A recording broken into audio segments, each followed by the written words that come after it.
green. Sunod-sunod lang po yan. Dito naman po sa East Wing, 6th floor po yung kulay green, 5th floor po yung kulay green.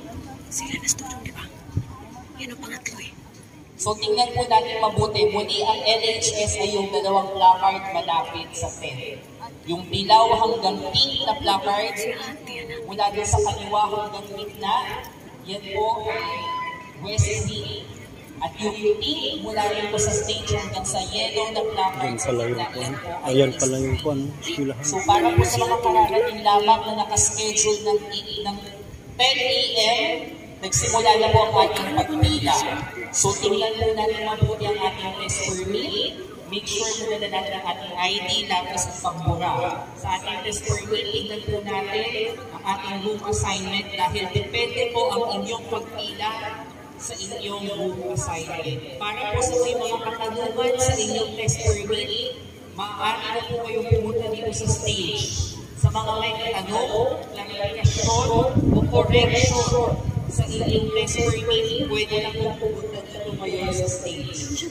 Para po sa mga nakaschedule ng 8 a.m. na kadarating lamang po, pwede rin po kayong pumunta dito sa stage para makausap natin kayo.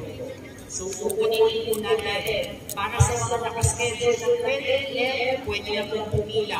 Sa mga nakaschedule po ng 8 a.m. at kadarating lamang, at para sa mga may clarification, question o correction sa inyong test permit, pwede na po pumila dito sa stage upang makausap namin kayo. Maraming salamat po at welcome sa Sintang Paaralan.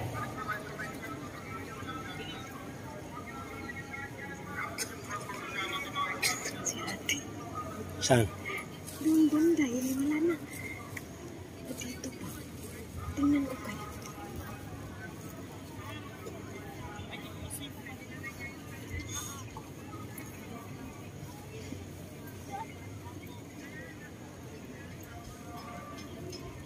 Sixth floor eh.